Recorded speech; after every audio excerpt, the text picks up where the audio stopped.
Tahukah kamu bahwa di Indonesia ada salah satu tokoh ulama yang menjadi magnet para pencari ilmu, bahkan beliau tercatat sebagai seorang muhaddisin? Penasaran kan? Mari kita bahas. Beliau adalah Al-Imam Al-Qutub Al-Habib Abu Bakar bin Muhammad bin Umar As-Saggaf. Beliau lahir di kota Besuki pada tahun 1869 Masehi, sebuah daerah di timur Pulau Jawa. Tatkala beliau masih berusia kecil, keluarganya pindah dan bermukim di kota Gresik, Jawa Timur. Tak berselang lama dari kepindahan beliau dan keluarganya di kota Gresik, sang ayah Al-Habib Muhammad bin Umar As-Saggaf wafat. Sontak kabar kewafatan ayahanda beliau segera terdengar di keluarganya yang berada di kota Seun, Hadramaut. Maka sang nenek dari jalur ayahnya yaitu Syekhah Fatimah bin Abdullah A'lan meminta Habib Abu Bakar untuk berangkat dan dididik langsung oleh keluarga sang ayah di kota Seun, Hadramaut. Hingga waktu keberangkatan Habib Abu Bakar tiba, pada tahun 1876 Masehi, beliau disertakan dalam perjalanan bersama kolega keluarganya Syekh Muhammad Bazmul untuk berangkat ke Hadramaut. Bayangkan saja seorang anak kecil yang masih berusia 8 tahun harus mengarungi samudra berbulan-bulan menggunakan kapal laut tanpa didampingi keluarganya. Sesampainya di Hadramaut, beliau disambut oleh pamannya yaitu Al-Habib Abdullah bin Umar As-Saggaf dengan sebuah pelukan yang sangat erat. Pamannya tak kuasa menahan rasa haru tatkala menyaksikan sang kemenakannya ini harus menjadi yatim di usia yang masih sangat kecil. Mulai saat itu, sang paman mencurahkan segala kasih sayangnya kepada Habib Abu Bakar kecil untuk dirawat sebagaimana anak kandungnya. Dan Habib Abdullah melihat ada sesuatu yang istimewa dari kemenakannya yang saat itu masih sangat polos sebagaimana anak kecil pada umumnya. Selain itu, Habib Abdullah membawa Habib Abu Bakar kecil untuk tinggal bersama pamannya yang lain, yaitu Al-Alamah Al-Habib Syekh bin Umar As-Saggaf, seorang ulama di kota Seun kala itu. Di bawah asuhan Al-Habib Syekh, Habib Abu Bakar belajar ilmu fikih dan tasawuf. Serta melalui didikan kedua pamannya tersebut, Habib Abu Bakar tumbuh dengan bimbingan yang ketat. Di antara yang dibiasakan oleh kedua pamannya kepada Habib Abu Bakar kecil adalah untuk selalu qiyamul lail di setiap malamnya, sekalipun usia beliau pada saat itu masih relatif kecil. Apakah Habib Abu Bakar saat di Hadramaut hanya menimba ilmu kepada kedua pamannya saja? Tentu saja tidak. Lantas kepada siapa saja beliau menimba ilmu tatkala di Hadramaut? Kedua paman Habib Abu Bakar selalu membawa Habib Abu Bakar kecil untuk menimba ilmu kepada para ulama dan pembesar Alawiyin di kota Seun. Di antara guru-guru beliau saat di Hadramaut adalah Al-Habib Idrus bin Umar Al-Habsyi, Al-Habib Ahmad bin Hasan Al-Attos, Al-Habib Abdurrahman bin Muhammad Al-Masyhur, Al-Habib Syekh bin Idrus Al-Idrus, dan juga dua ulama besar yang menaruh perhatian khusus kepada Habib Abu Bakar, yaitu Al-Habib Ali bin Muhammad Al-Habsyi dan Al-Habib Abdul Qadir bin Ahmad bin Qutban. Habib Abdul Qadir bin Qutban salah satu di antara guru Habib Abu Bakar yang menjadi syekh futuh beliau dan membawa derajat yang tinggi dalam pemahaman ilahiyah.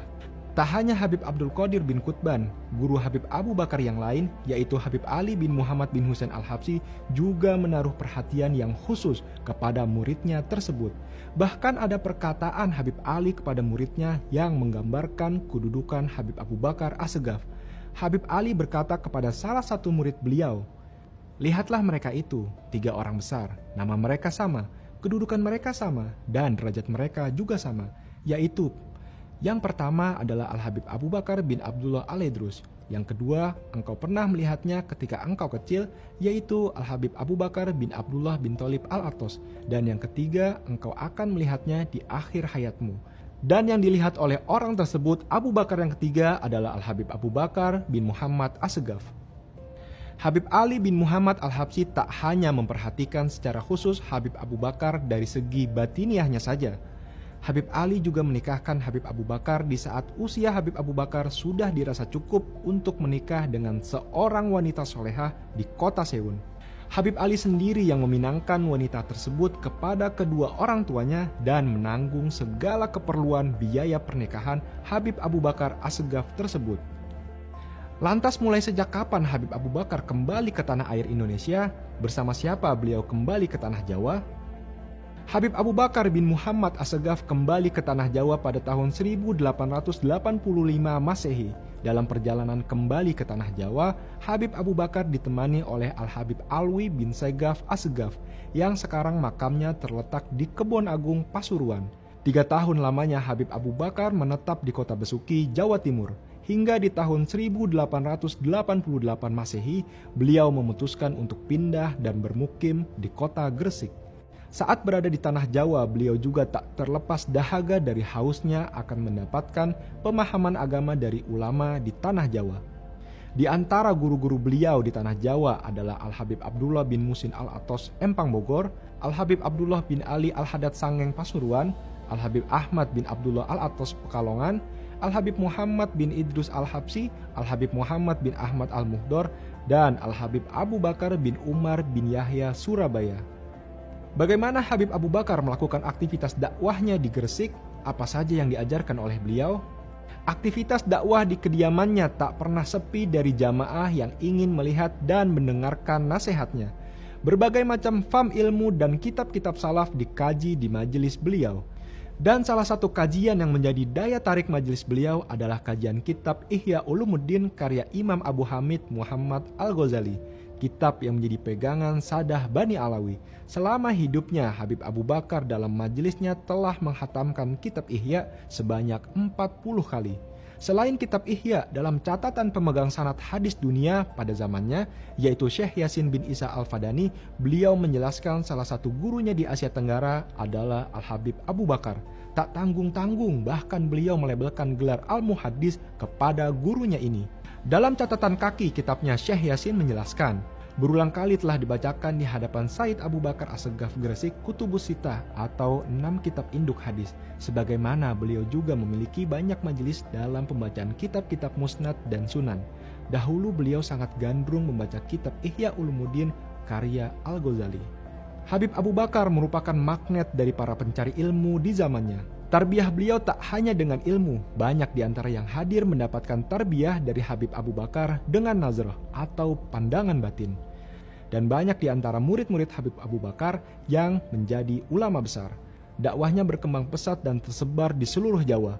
Hingga di tahun 1923 Masehi, Habib Abu Bakar diberikan sebuah hadiah tanah dari Sultan Pakubuwono ke-10 dan beliau mewakafkannya untuk dibangun sebuah masjid. Hingga sekarang masjid tersebut masih makmur dan aktif menyebarkan dakwah di wilayah Surakarta dan diberi nama masjid tersebut dengan nama Masjid Jami Assegaf. Hingga pada tahun 1957 Masehi, Habib Abu Bakar bin Muhammad Assegaf wafat di kota Gresik dan dimakamkan di samping Masjid Jami Gresik bersandingan dengan makam Habib Alwi bin Muhammad bin Hashim Assegaf. Hingga sekarang makam beliau masih ramai dikunjungi oleh para peziarah. Dan setiap tahunnya di bulan Zulhijjah, haul beliau selalu ramai dihadiri oleh jamaah dari berbagai daerah di Indonesia yang dilaksanakan setiap 1 minggu setelah Idul Adha. Saksikan live eksklusif haul Gresik ke-69 Habib Abu Bakar bin Muhammad Assegaf pada tanggal 23 dan 24 Juni 2024 hanya di Nabawi TV. Masih ada yang ingin kamu ketahui tentang para tokoh dan juga ulama? Komen di bawah, dan jika merasa video ini bermanfaat, yuk di-share.